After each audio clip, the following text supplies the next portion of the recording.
Hello students, how are you? Students, in today's lecture we will talk about directional derivatives and gradient vectors. And first I will discuss about directional derivatives in the plane. This explanation basically says that we have a function, and what kind of function we have? Basically we have here xy plane, and this function should be defined on the region R in the xy plane. Okay, and also we have taken a point here, and we have taken a unit vector. Basically u1 is x component and u2 is its y component, and this is a unit vector. Now these are basically the two parametric equations of the line, and this is the line and these are its parametric equations, and these lines parameterize the line through the point p naught, and this is parallel to u vector. Basically this is the line and this is parallel to the u vector. Now students, if the parameter s, basically this is the parameter s, measures arc length from p naught in the direction of u. Basically s measures the arc length. Okay, and this arc length is in the direction of u vector, means we have a line and we have the parametric equations of the line, and then again we have a unit vector that is parallel to this line. And if s represent basically the arc length in the direction of u, then find the rate of change of f at p naught in the direction of u. Means we have to find the rate of change of our function at particular point. Means most of the time, in fact all the time, when we are asked to find the directional derivative, then the examiner will ask you that find the directional derivative at this particular point, and point is given to you. Then we have to find the function's rate of change at that particular point, and it will be in the direction of u vector. Means you will be given the u vector, and you can easily find it if you are given the points or something like this. Okay, by calculating df by ds at p naught, means you can find it by calculating this function. Now students, let's come towards this definition, means formal definition, and then we will discuss its example and see how this definition basically works.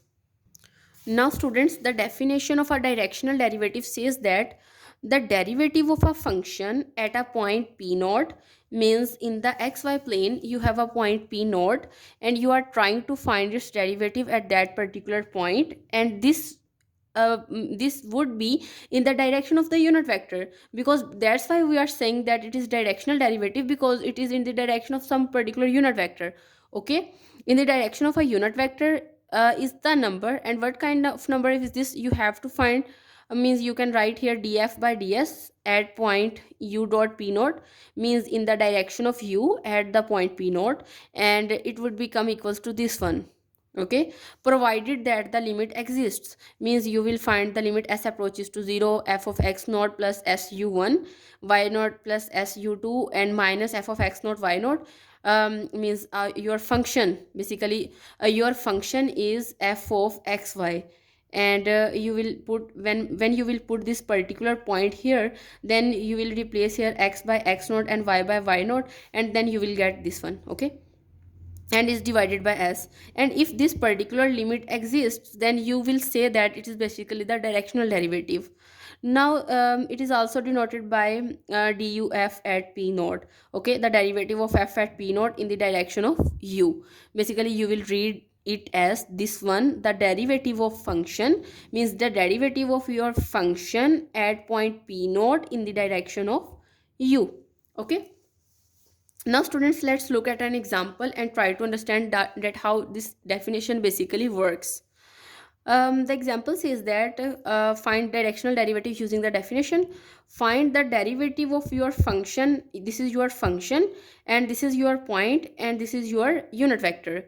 Now students, the procedure is very easy, because we know its formula, we know all the values and all the stuff, like we know our function, we know our point, and we know our unit vector. So you just need to substitute all the values in this formula, and then after simplifying you will get your desired answer. Okay, I have written down here formula, again this formula, and here if we are trying to find f of x naught plus su1, then basically your x naught is this point. Basically this is x naught and this is y naught. And first of all, I have substituted, means I haven't use these values in the function, but I'm just trying to put the required values here. Okay, basically our x naught is 1, so I have written down here 1 plus s as it is, because basically this is the arc length, or this is a parametric function. So I have just written down here, and your u1 is this value, because you know that you have explained u is basically u1 I unit vector plus u2 j unit vector, means this s component is u1, and this is this. And if you multiply it with 1 over square root of 2, then you will get this. And again y naught is this value 2, and also s by square root of 2 here. Okay, and x naught y naught is 1 2, so you have just written down here minus f of 1 2. Now basically students, your function is this.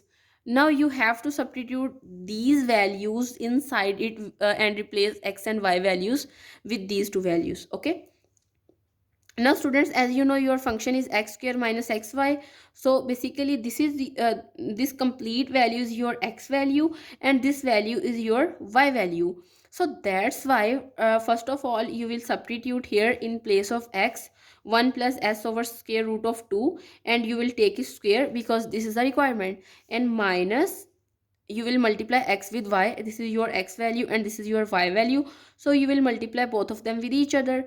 Then there will be a negative sign of the formula, and after that you have to use 1 2 point here, means you will replace x with 1 and y with 2. Then you will get 1 square minus 1 times 2. Basically this is the multiplication sign, and it is divided by s.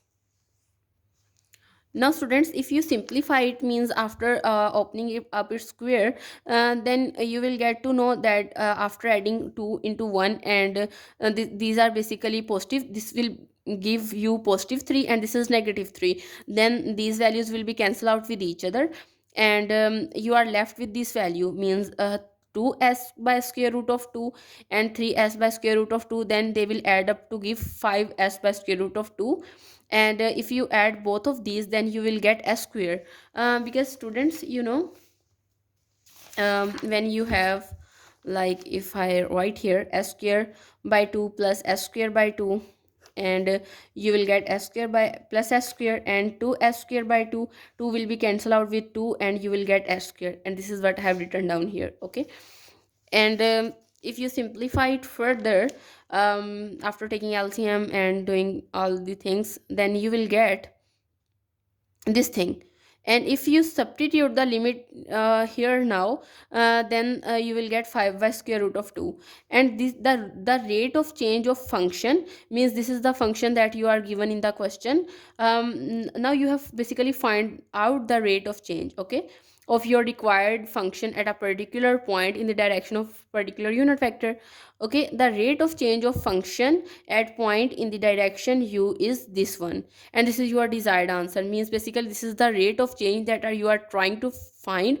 Means with this rate of this rate, your function is changing in the particular u vector at a particular point. Okay, now student, this was about all about today's lecture, and where we have discussed directional derivatives and gradient vectors, and also we have discussed its formal definition and an example. Hope students you will understand it. See you next time. Thank you so much.